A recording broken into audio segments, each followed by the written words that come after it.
Ladies and gentlemen, this is Ebony Man 2K, aka that Jolly Rancher, aka Pretty Ricky, what they call me, and aka the original king of receipts.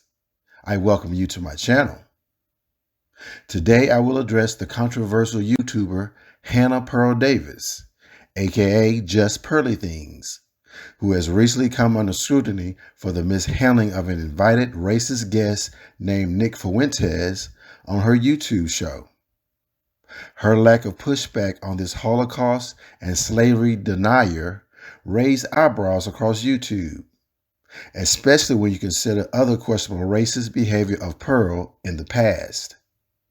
Now, before I begin, let me send a shout out to some of my fellow YouTubers who have been investigating this story and holding Pearl accountable for her actions.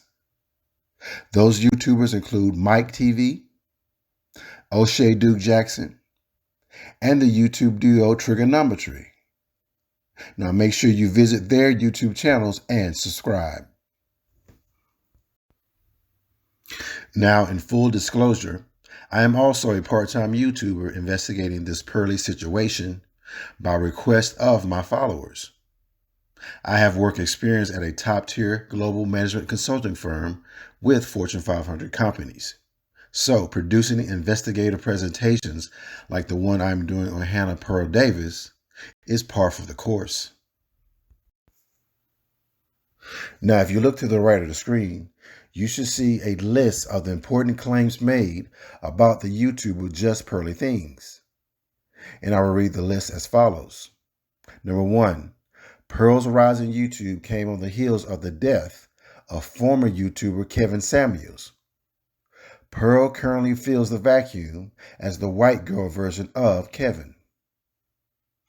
Number 2, in a recent interview, Pearl did not make an attempt to push back on comments made by Holocaust and slavery denier Nick Fuentes. Number 3, Pearl purposely employs colonizing tactics in working contracts with blacks on her staff, after first pretending to be unaware of the history of colonization. Number 4, Pearl's new management also represents conservative activist Candace Owens, and Pearl is working collaboratively with the alt-right, pushing their talking points and agenda on her platform. Now I will show detailed receipts of all 4 claims in this presentation. As I mentioned before, I am the original king of receipts, with over 5 years of experience in investigative work on YouTube for shits and giggles, and over 20 years of work experience in corporate America. In this presentation, I have provided graphs to show Pearl's monthly views and monthly subs added for the past year.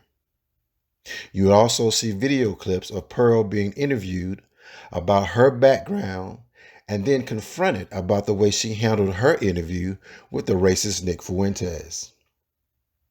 You will also see video clips of a black member of her staff explaining how he and other blacks are being taken advantage of in working contracts with Pearl. And lastly, I will provide a detailed overview of Pearl's management team that will include resumes, profile summaries, books, articles, and interviews that clearly illustrate an obvious collaborative effort to push an agenda and talking points of the conservative right through the YouTuber Just Pearly Things. Well, all right, ladies and gentlemen, this is Ebony Man 2K. Let's get it. Now, make sure you stay to the last part of this presentation about her management team, because the truth is shocking. Trust me, you will not be disappointed. Okay, we're going to start this off with graphs that show Pearl's monthly views and monthly subs added from April of last year to present day. Pearl currently has 1.4 million subs and approximately 2.6 million views per day. As I mentioned earlier, Pearl's rise in YouTube came on the heels of the death of former YouTuber Kevin Samuels. Now, it has been noted by many in the Black manosphere that Pearl currently fills the vacuum as the white girl version of Kevin. Now, Kevin Samuels died in May of 2022. The graphs above show the uptick in activity of Just Pearly Things YouTube channel soon after his death. Okay, in this first clip, you will hear an interview of Pearl by the YouTube duo Trigonometry. These two gentlemen do a fantastic job of asking the right questions and holding Pearl accountable for not pushing back on comments made by Holocaust and slavery denier Nick Fuentes on her recent show. Now, let's see how Pearl responds to these two interviewers. Brilliant guest today is a fellow YouTuber who started her show a year ago and is now on over 1 million subscribers. Pearl Davis, aka Just Pearly Things. Welcome to Trigonometry. Thank you for having me. No, it's awesome. Thanks so much for coming. It's great to have you on. As I just bigged you up, you've absolutely smashed it. Before we get into all of that, tell everybody, who are you? How are you where you are? What's been the journey through life that leads you to be sitting here talking to us? So, my name's Pearl. I'm a YouTuber. I'm from Chicago. I live in London. I do a YouTube show here. That was quick. Yeah. How did you decide to start it? How did you have the idea? You could tell everybody what the show is, because a lot of people wouldn't have seen it. Oh, okay. I'm sorry. No, that's fine. So we talk about a lot of men's issues. So I feel like most media today is catered towards women, pandering towards women. We don't do that on my channel. You don't pander to women. No, we're not about that. And you pander to men. Not pander. Look, I say things that are true. Okay. I say things that are like basic to me, right? Okay. Mm-hmm. But like what? You shouldn't get super fat after you get married just because you got a ring. I mean, I feel like that's basic. Women in the 1950s knew that. But today, I'm a bully. I'm the meanest person ever. Blah blah. So yeah, that's what I do. Is we talk about relationships on my show, and so we bring in men and women to talk about different like relationship topics, and then we go back and forth. Yeah. And then I also work a lot with the court system here. I'm doing a documentary on men getting custody of their kids. Interesting. Yeah. But Okay, hold up. Wait a minute, ladies and gentlemen. Hannah Pearl just lied. She just lied, y'all. In her introduction about herself and background, she claimed that she was from Chicago, Illinois. Chicago, Illinois. Now I want you to take a good look at Hannah Pearl on screen right now. Does she look like she is from some hot city chick with a cosmopolitan vibe and look from Chicago? Look at her right now. Does she look like city folk or country folk? Well, she's country folk. Hannah Pearl Davis is not from Chicago, Illinois. Let me show you where she's from. If you look on screen now, you will see the high school volleyball profile of Hannah Pearl Davis. Pearl was a middle hitter her senior year at Marion Central Catholic High School, located in Huntley, Illinois. Hannah Pearl Davis is from a small town in Illinois called Huntley, which is an hour or so drive from Chicago. Huntley, Illinois ain't got shit to do with Chicago, Illinois. Those are two different worlds. As I spoke before, Hannah Pearl Davis doesn't even look like somebody from Chicago. She has no swag, she's pasty, and she does not have a city girl look to her. She has a country girl look to her. And the reason why she has a country girl look to her is because she's from the country. Hannah Pearl Davis is from Huntley, Illinois, not Chicago, Illinois. yeah. But one of the things you did with your show, and I don't know if you were one of the first ones, but it's definitely a format that's really skyrocketed. I can't open my Twitter now without, 8 people sitting around the table having some discussion. Often they don't know what they're talking about, but it's a format of bringing kind of random people together, partly random. Very random. Very random. Very random, yeah. And you also have famous people, and we'll talk about that as well. But did you come up with that? Was that something that you saw other people doing? No, I would say Fresh and Fit in Miami were probably the first ones to do that. So I went on their show. And what I liked about London is it was one of the most diverse places I've ever lived. Yeah. So I just thought it'd be cool to bring everyone in a room and talk about something that we all have in common, which is relationships. That's very interesting. And so, but why do you pick the subjects that you do? Why are you drawn to the subjects that you discuss? Because they are controversial, they can get you into hot water, etc. I follow what interests me, and I just thought those subjects were interesting. It wasn't, a lot of people think it's a lot more drawn out. Every week I'm just oh, that's an interesting topic, and we go for it. I would say it's a mix of relationships. Sometimes we add in some conservative stuff, but it's mostly about relationships. And why does that interest you, Paul? In particular, do you feel that relationships are in crisis now? Or we don't value relationships, or we look at relationships in the wrong way? I just think men aren't allowed to have standards in society. And that's just the one thing I noticed. Whenever men say that they want something in a relationship, women always shame them for it. And I just thought it was so interesting how we never talk about the men's point of view. So when I first started, I started introducing my friends to certain types of content. So I would be well, have you ever thought about this way, or have you ever thought about that way? And I don't know, that's kind of how it started. Right. So men are shamed for having standards. What do you mean by that? Let's just unpick that a little bit. Okay. So what do we have? We have fat shaming. If a guy says, I want a girl in shape, oh, he's fat shaming. Oh, if a guy says, I don't want the town whore, then he's slut shaming. If he says, I don't want to, it's anytime a guy demands something out of a relationship, or he's labeled as controlling.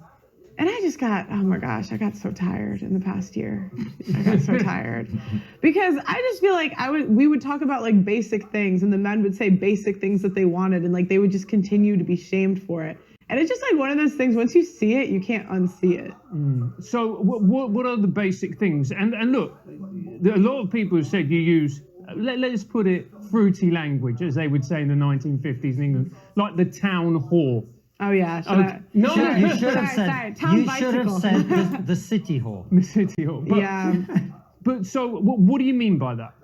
I think we know what you mean by that. No, whore? Yeah. No. But let's talk. What does that mean? Because sleeping. Okay, I met one girl.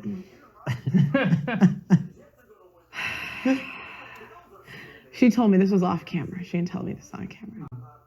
Girl, because we had a pro-life show. Girls had 7 abortions. Wow. 7. She's 28. It's madness. You can't tell me that's not madness. Right.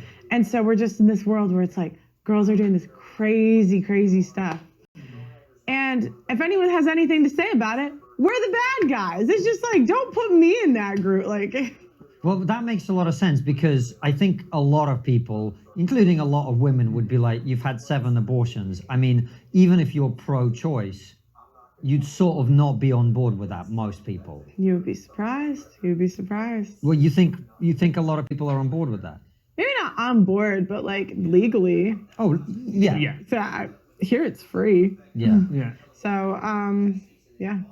And do you think that these particular women don't take responsibility for their actions? Do you think it's society? Why would, it's we live in a world where women are bailed out of every single bad decision we make. If we want to sleep around, there's birth control. If birth control doesn't work, there's abortion. If the girl does get pregnant and wants to keep it, she can put the dude on child support and not let him see the kids. A guy gets 6 days a month, maybe, if he's lucky. On top of that, if that doesn't go well, they can give it up for adoption. It's women are always bailed out of every bad decision we make. I heard here they gave you free housing if you're a single mother. What incentive do we have to make good decisions if we get free shit from the government for making bad decisions? it's a good point. But then surely isn't the system at fault rather than the individual, Pearl? Why? Both. I mean, I think the system's at fault for like allowing them to do that, but I mean, I think your life is your own fault. Yeah. So you can't tell me a girl had 7 abortions, that's not her fault. No. Like, come on. I agree. That's why I was surprised. Yeah. Francis always likes to blame the system because he's an old school lefty. Yeah. Everything's about the system. No, I mean, I would say it's okay. There's good people and bad people, but if you have a system that allows bad people to get away with the bad things that they do, then of course, the system's at fault too. However, like your own life is your own fault. So I kind of see both sides when it comes to that. Yeah. And are these your politics that inform your worldview? Do you have a political outlook on life? I would say I'm like more conservative, but like no, it's just what I see in front of me. Like, to be honest. You're not that's the sense I get from you. You're not ideological. You just go, that's stupid, that doesn't work, etc. Right? That's my take on it. That's my sense of you. Yeah. Yeah? Yeah. Okay. Sorry, I thought you were going to say something else there. No.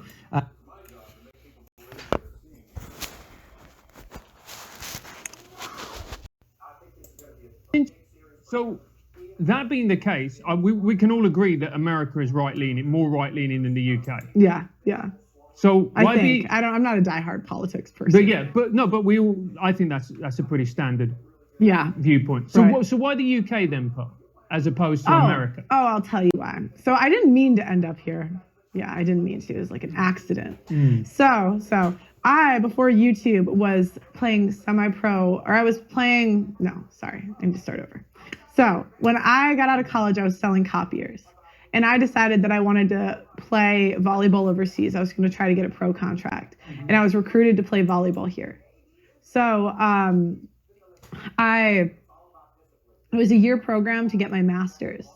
And at the end of the year, you hypothetically get a pro contract, which I did with the YouTube stuff.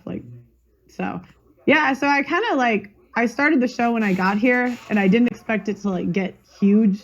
You know what I mean? Mm-hmm. Yep. So then I kind of just got stuck here because I was like, I'd have to move my producer, and it was just, I mean, you know how it is if you guys wanted to move this whole operation, what a headache it would be. Yeah. Yes. So yeah, imagine. So I'd have to, I'm like, the voltage converters, So I kind of accidentally ended up here, but I am going to leave eventually. Are you? Yeah. I can see why. I don't think your opinions are that widely shared in this country.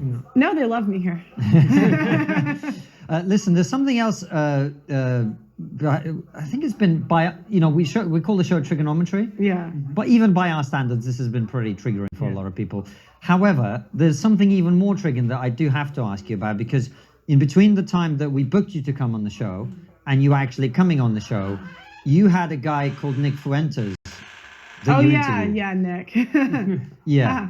And then you did an interview with this guy. This is not a guy we would ever have on because he's a racist, Holocaust denying piece of shit as far as I'm concerned. But you had him on, and then you took that interview down and apologized.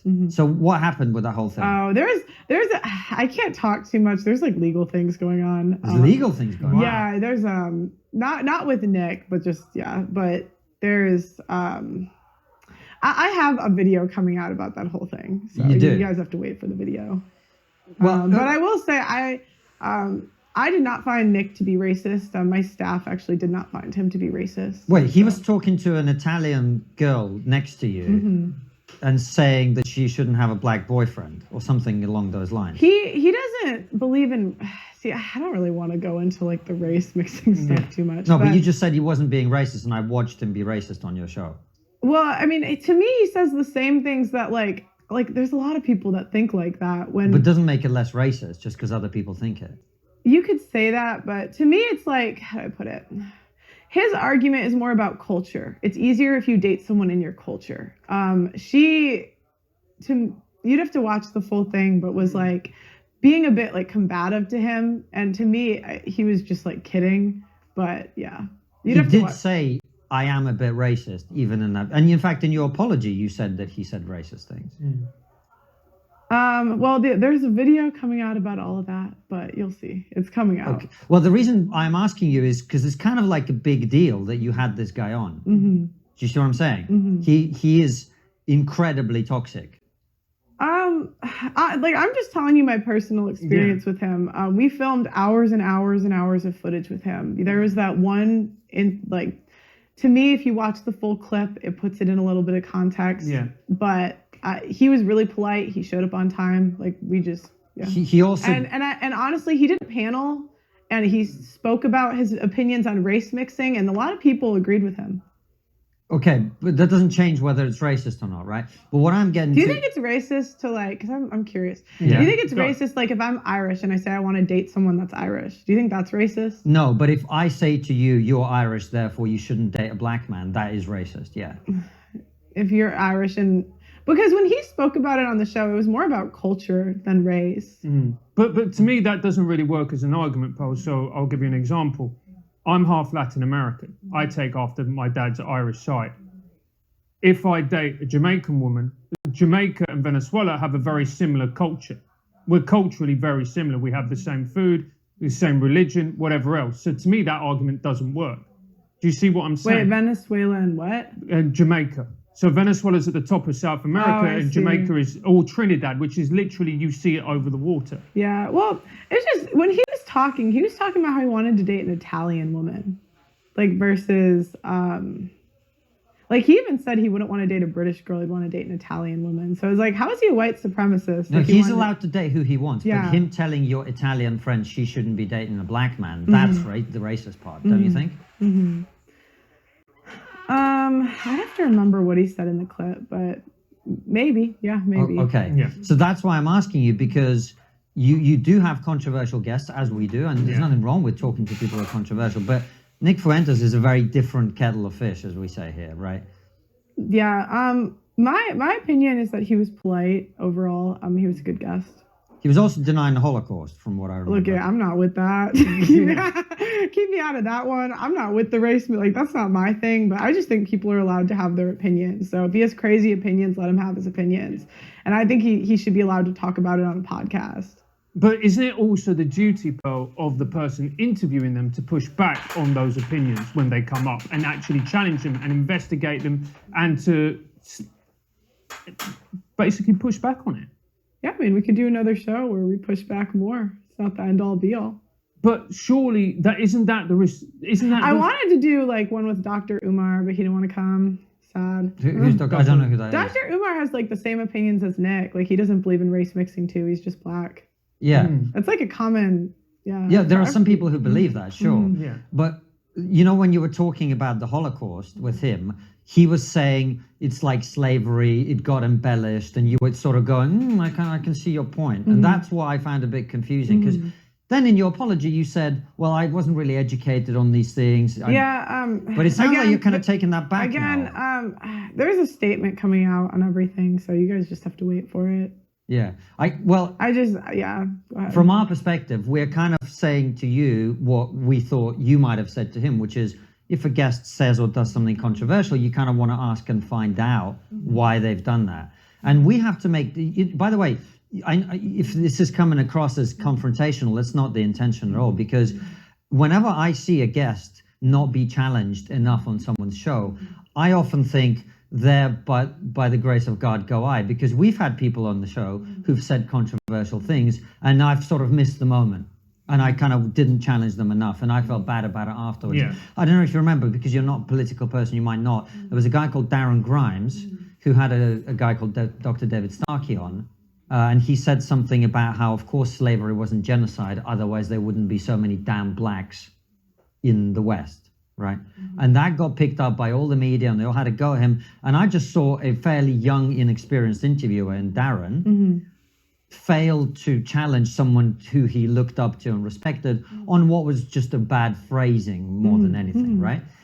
So I totally understand why you may have missed something or not have jumped in on something that you maybe felt that you should have jumped in on. But the reason that Francis and I would never have Nick Fuentes on is precisely because he says all that shit all the time. So if you were to actually challenge him on some of his abhorrent views, you'd spend the entire 3 hours doing that. Did you watch the full video? I watched some of it, not the Okay. full video. Yeah. Okay. I did challenge him at points of it. Okay, well, So- tell us about Yeah, that. tell us. I mean, we had a whole panel on race mixing. Yeah. And like we had that, like that was why he came out. Like the political stuff was just because he was there. Like so I did a one-on-one as like the reason I brought him on was I saw him on No Jumper, like talking about race mixing. And I've heard that point of view, but it's usually like not people look different that have that point of view usually. So like I've heard it, but I've just never heard it like that, I guess. So Yeah. we just brought him on a panel just like about race mixing, and they did a whole panel on it. But then he was denying the Holocaust. You know, that was crazy. That was. But that's what he does. That's why I'm asking you. Well, Why? but we brought him on to talk about race mixing. That's what we brought him on, because it's a relationship show, and then we Yeah. just interviewed him because he was there. But there will be people, Pearl, who will say, well, if you're going to bring that person on, and look, again, this isn't to, misrepresent or do any of those types of things. The reason we have this show is so we can talk and have honest conversations, because part of this is for me to clarify my thinking about different issues. That's why we do the show. But part of it is also when you bring someone on, you can't also ignore that element of it. Do you see what I mean? I just don't know what you mean by ignore. No, because if you're not addressing the fact that he's a Holocaust denier, then you're ignoring that. Do you see what I mean? I mean, I don't agree that the Holocaust didn't happen. Yeah, no, That's reassuring. Like, Yeah, good. yeah, I mean, I was just listening to him. Yeah. And I think you're allowed to listen to people that you might not agree with. And I think as women, we're more agreeable than men. So a lot of times you might take it as me agreeing. But no, I didn't. Well, you did say, so it's kind of like slavery, it's been embellished. I was talking about how people use atrocities to control people. And I was Yeah. quoting Thomas Sowell, who's a black author. Who I'm said the very same familiar. I'm a thing. big fan of Thomas Sowell, Yeah, so I was quoting Thomas Sowell and speaking about his ideas if people watch the full interview. Yeah. And I said that in the interview. Yeah. And I was talking about how people use an atrocity to control people. Yeah. Mm-hmm. So, but you don't think that's what happened with the Holocaust? It sounded like it based on what he was saying, but Well, he's a well-known Holocaust denier. Of course, it would sound like that. That's where I was feeling. Sorry, Let me forgive me. finish. At the time, that's what I was talking about. It sounded like some of Thomas Sowell's ideas, but do I think that the Holocaust didn't happen? No, that's crazy. Yeah. Go ahead. So, I guess, what do you think your responsibility is when you bring on controversial guests onto the show? Do you have any responsibility? What do you believe? For the guests? Oh no, not for the guests. For the content that you put out, Pearl. Yeah, I'm responsible for all the content I put out. You're responsible for all the content that you put out, and do you now look at that and think you shouldn't have done that? You made a mistake. You made an error. What? I don't regret having someone controversial on. If I had to do it again, I would have maybe had someone on the opposite end of the argument that could push back. But how I probably would have did it if I had to do it again, one full interview with both of them, let them talk, let them say what they're going to say, and then bring them together. So who would you have on the other end? So you'd have Dr. Umar. but those are two people who share the same viewpoint. It's just one happens to be white, one happens to be black. That's not that's playing on. Do you see that's kind of identity politics? Well, yeah, but then we did a whole panel with people that disagreed with him, so we did do that. In this next video clip, you will hear from one of Pearl's ex-colleagues, Sarah Garvey, who expresses his displeasure with her most recent business practices. Pearl proposes to him a new business arrangement where she will receive 70% of his earnings in exchange for his uses of her equipment and support personnel. Now, Sarah goes on to express that Pearl proposes an even higher percentage to other black colleagues who are poor and disadvantaged.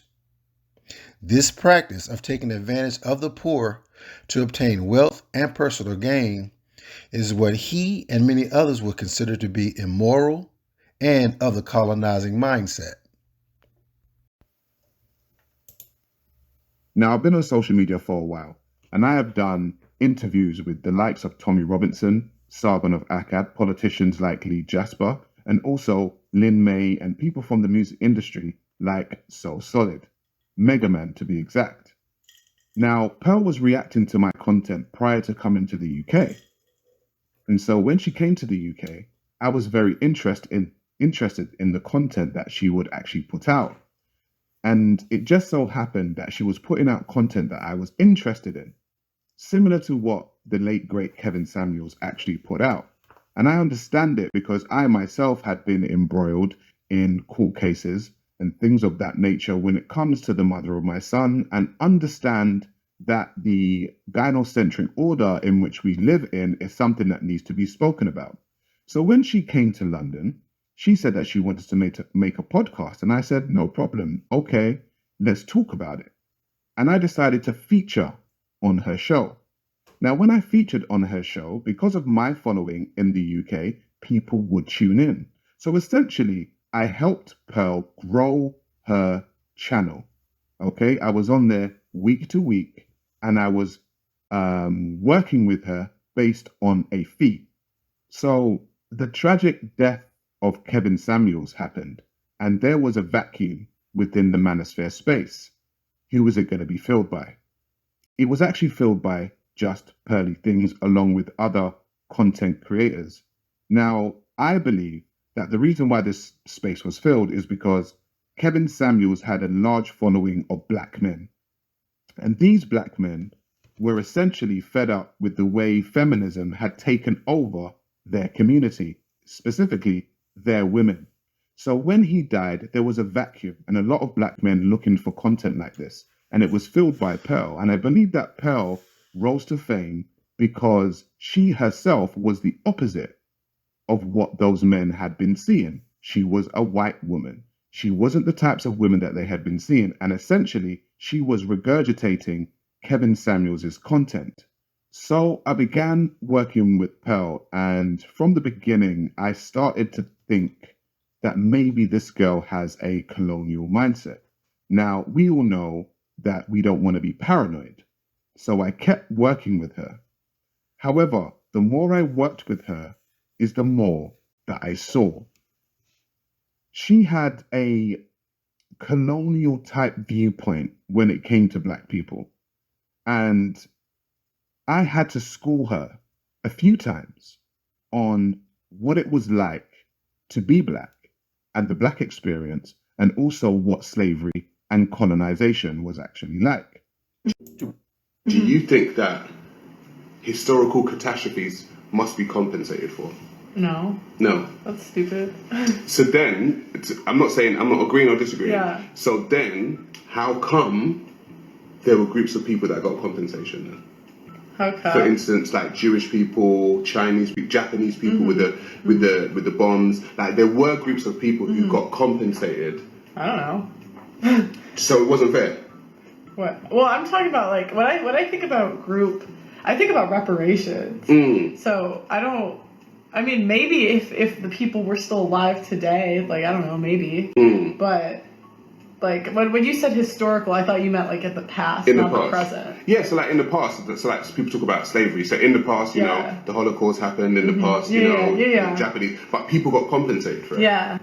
There's a book, right, called How Europe Underdeveloped Africa. And when you read that book, you realize that the whole Industrial Revolution and stuff like that was started because of the colonization. And you just think, well, if you didn't do that, then you wouldn't be as successful. So what do you mean by the colonization? So the colonization of Africa, so both the people and the resources, right? There's a direct correlation between the colonization of Africa and the Industrial Revolution. Okay. And so with all the metals and the rubber and all this kind of stuff coming from Africa, Okay. it fueled the Industrial Revolution of the West.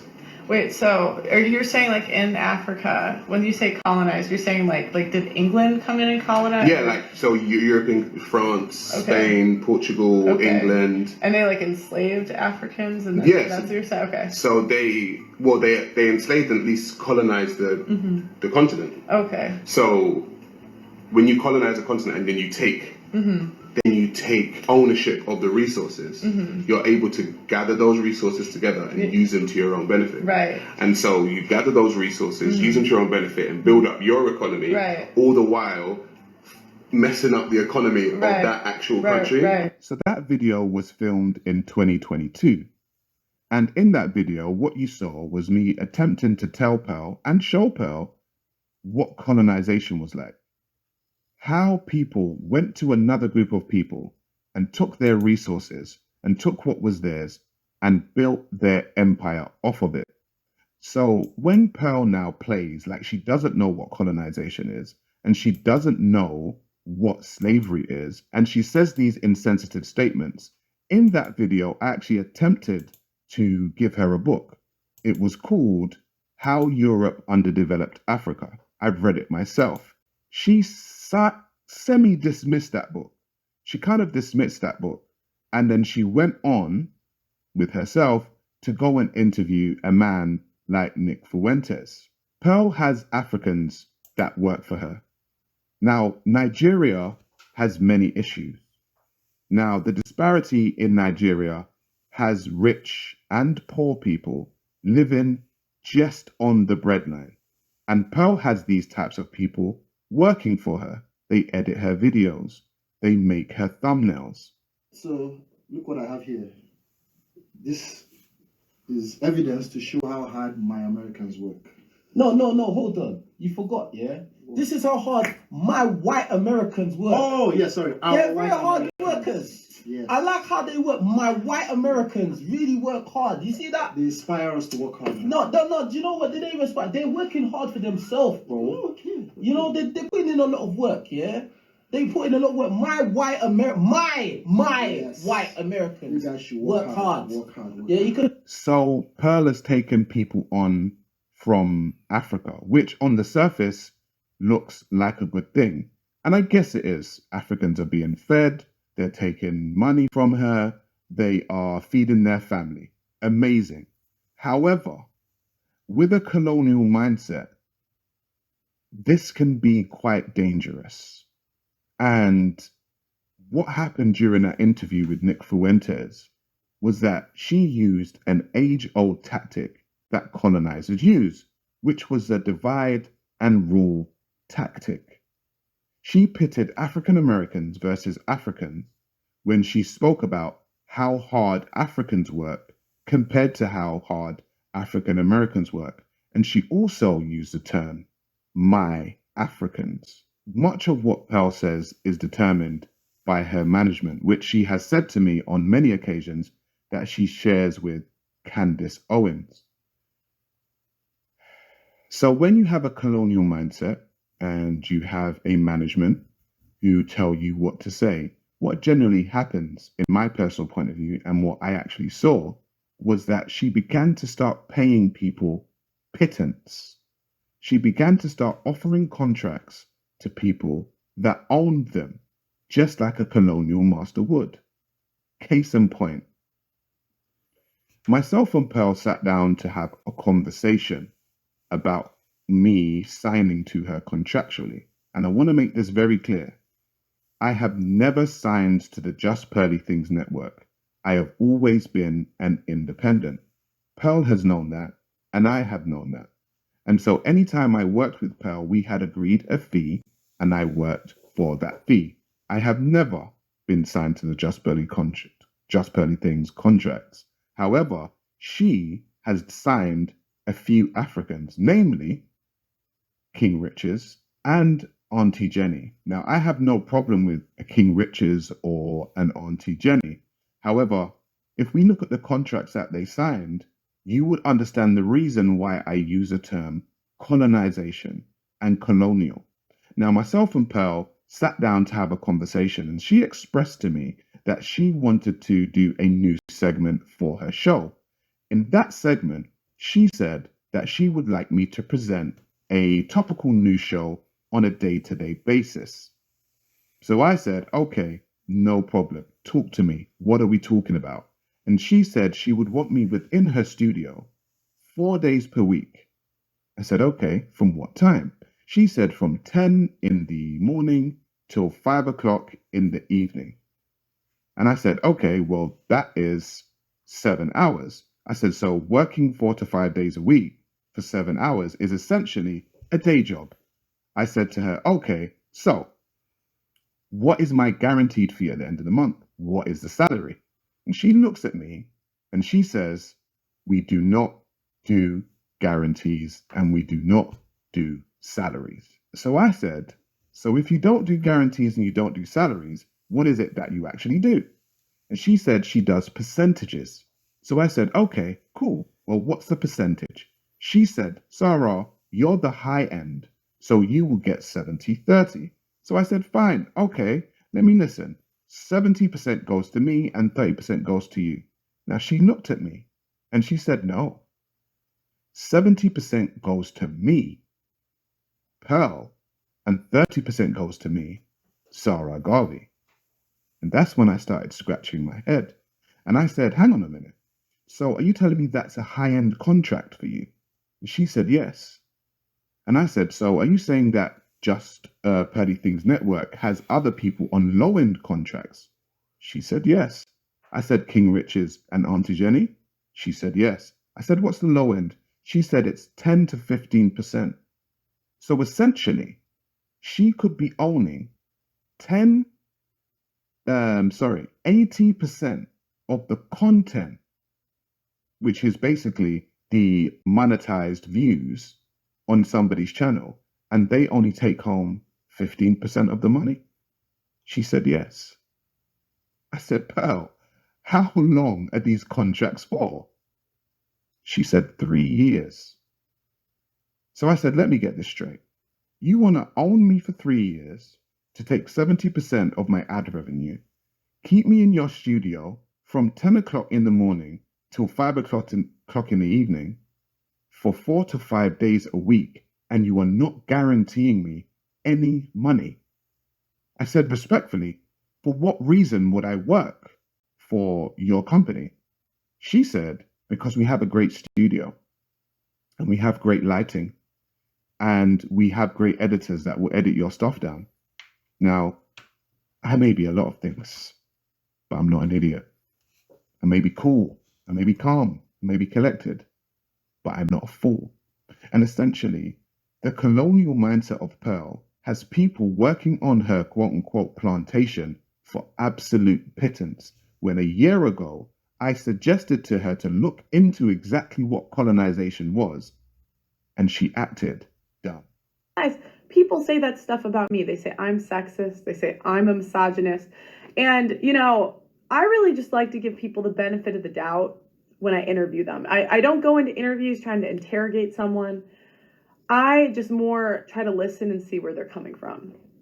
In hindsight, that wasn't smart.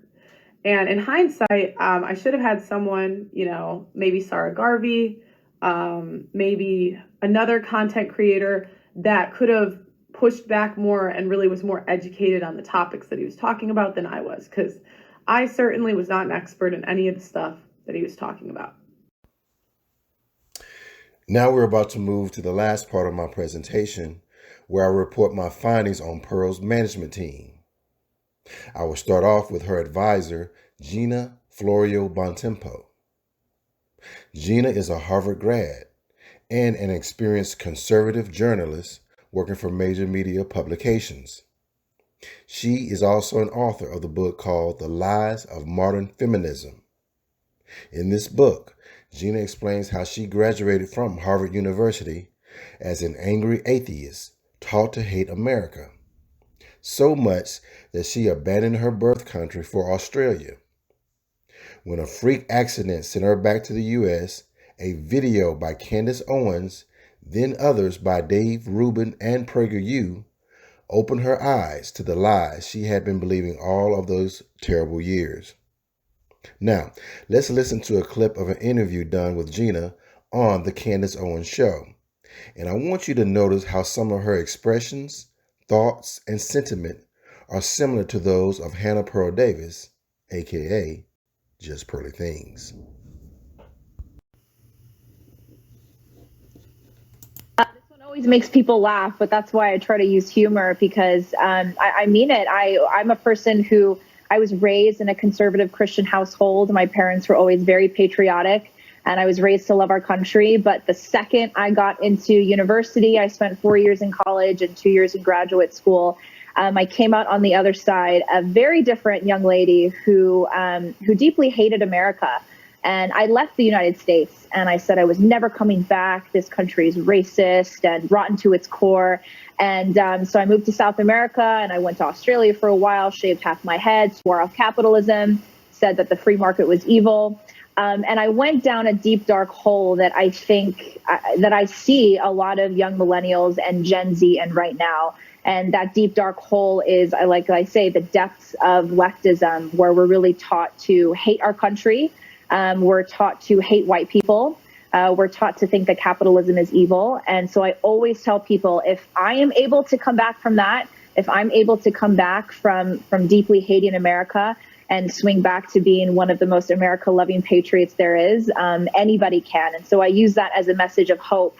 Also, not only for people who are currently leftists, but also for family members who might see their daughter, their son, their sister, their brother, or even just a friend who is so far to the left. I always give them hope that there is a chance for them to come back.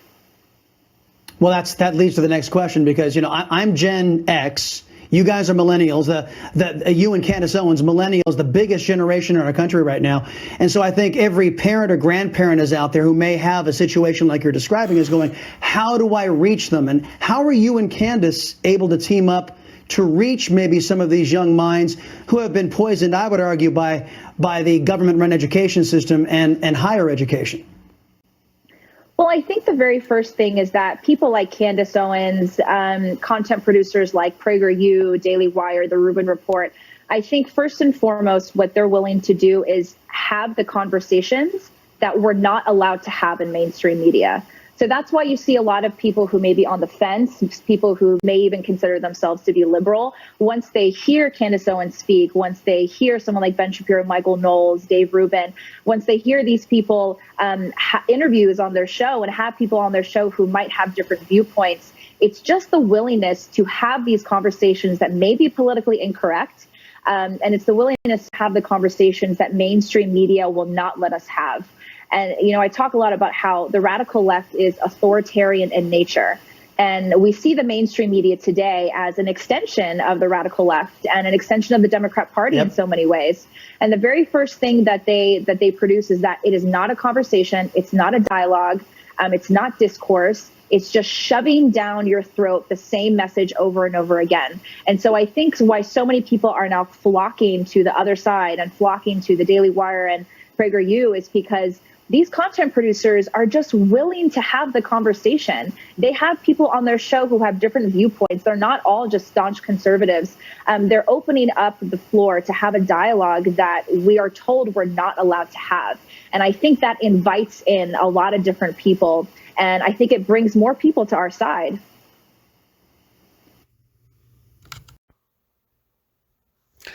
Okay, now you heard Gina Florio Bontempo express in that interview her conversion back to conservative ideology. You also heard her mention her relationship with Candace Owens and her references to other conservative sources like the Daily Wire. But it doesn't stop there. If you look on screen, you should see a post that I've added from her IG on June 27, 2020, and it reads as follows. Gina says, I just got a surge of new followers and I'm not sure why, but I'm happy to have you all here. And then she says a little about me. My day job, I managed Candace Owens and worked with Pierre Wilson on all things Blexit. We have 11 chapters across the country and 5 national events coming up, so join us. Now, if you look to the right of the page, you can see that she mentioned Pierre Wilson with Blexit, and you can see that Pierre Wilson is a major player in the Brexit movement, right?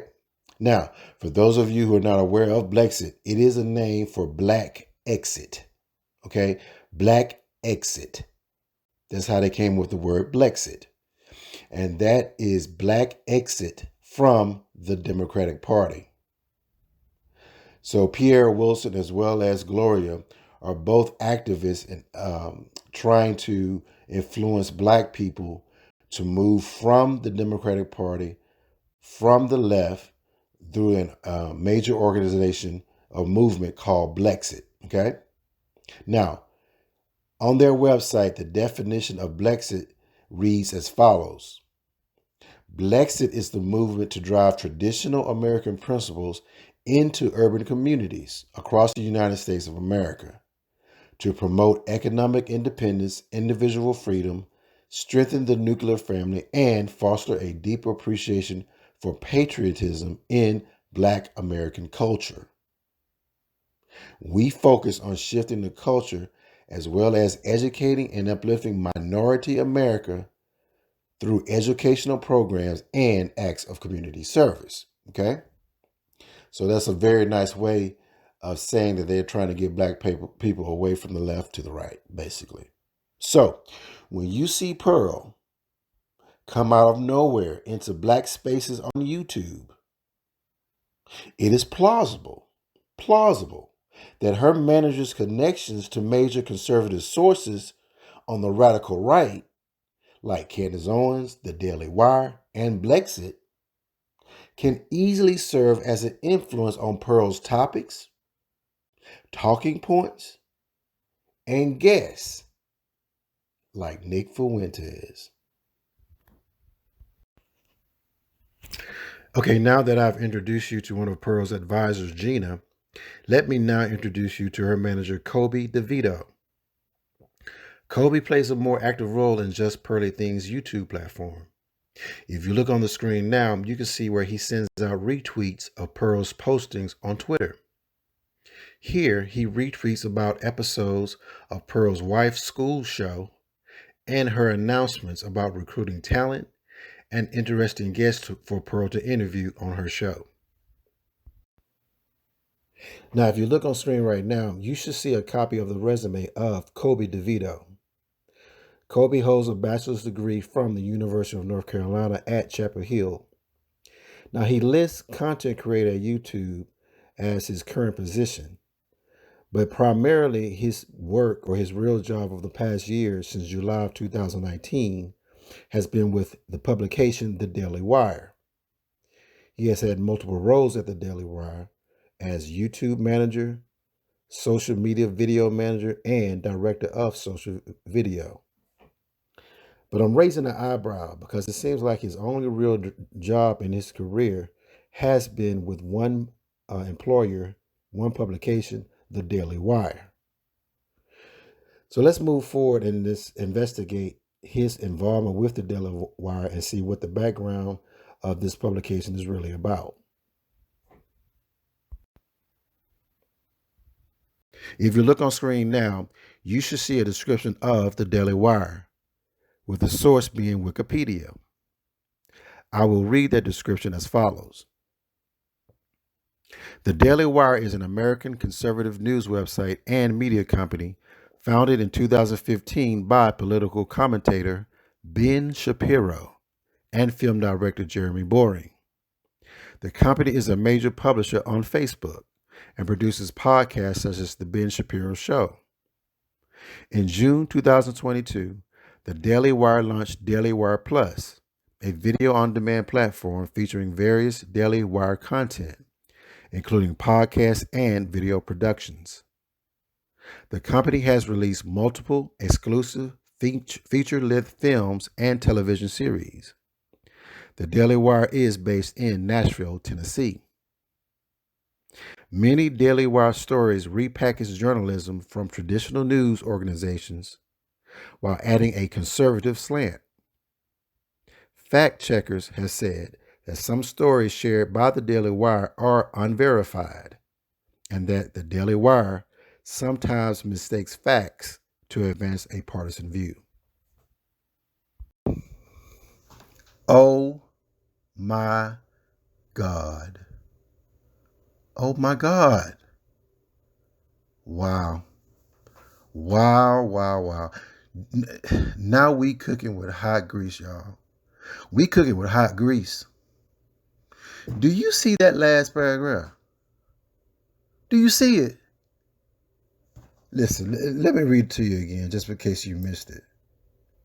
It says, many Daily Wire stories repackage journalism from traditional news organizations while adding a conservative slant. Fact checkers have said that some stories shared by the Daily Wire are unverified and that the Daily Wire sometimes misstates facts to advance a partisan view, y'all. Unbelievable. Unbelievable. So listen, so now we can understand where Just Pearly Things gets all of her bullshit rhetoric from.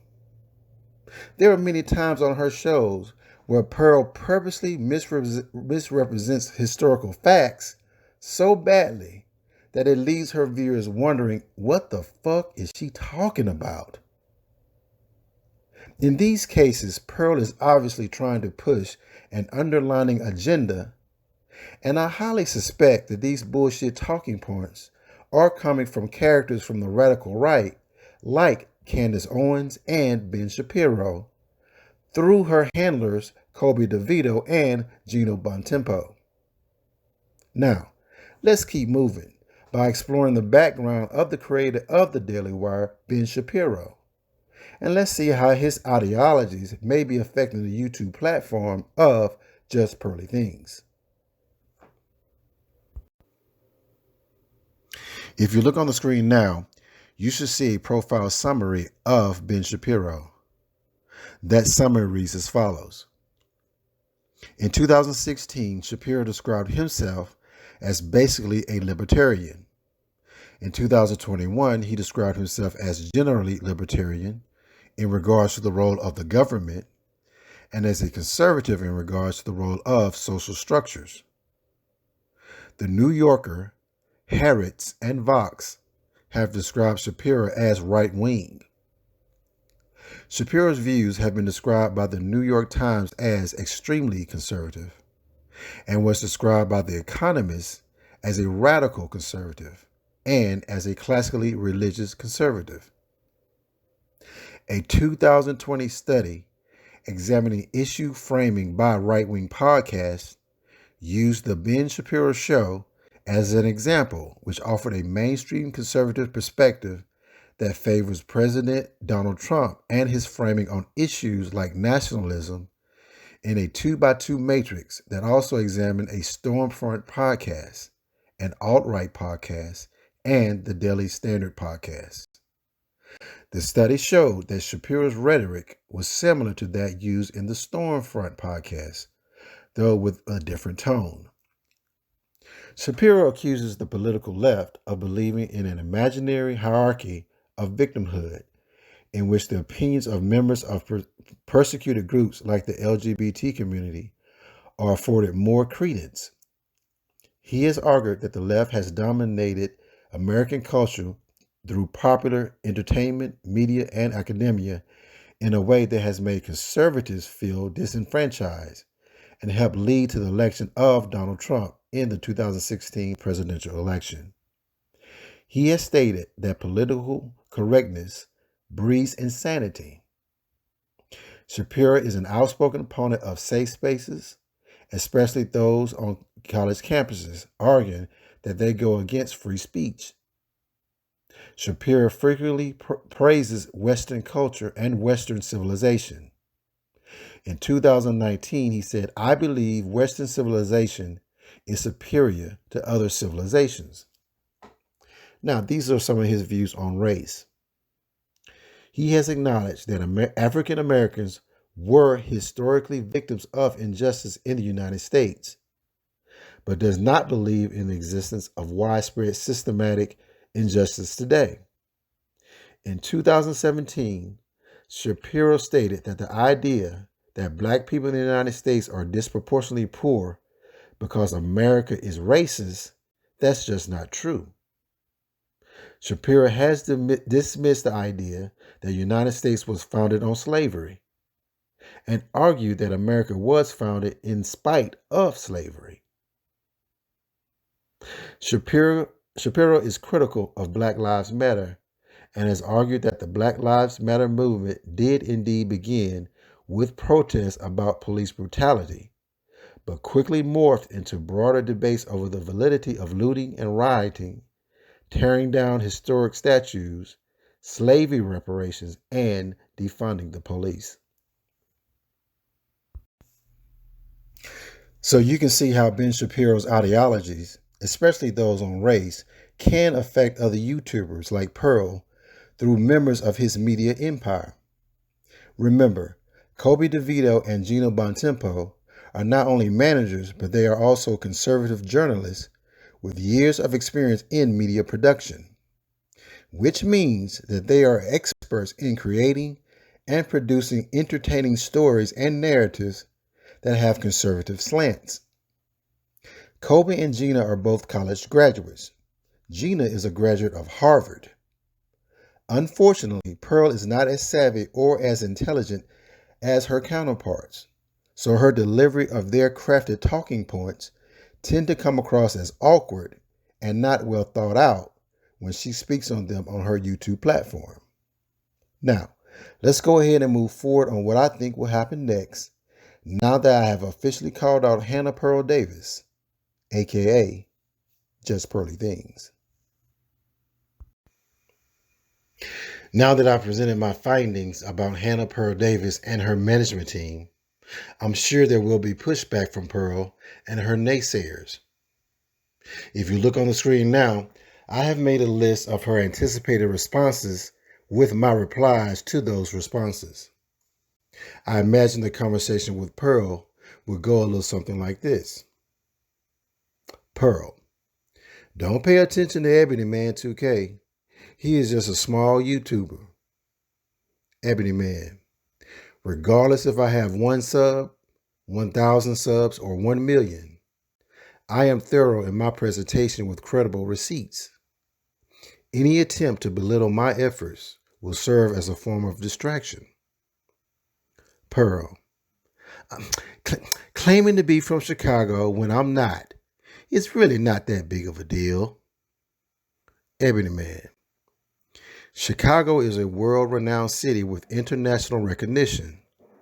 So for you to try to claim to be from Chicago when you are not is a lame attempt to steal swag that you don't have. Pearl, just because my management is part of the conservative right doesn't mean that I am. Duh. Ebony Man, this is true, but it is plausible that your manager's connections to conservative sources on the radical right can easily serve as an influence on your topics, talking points, and choice of guests.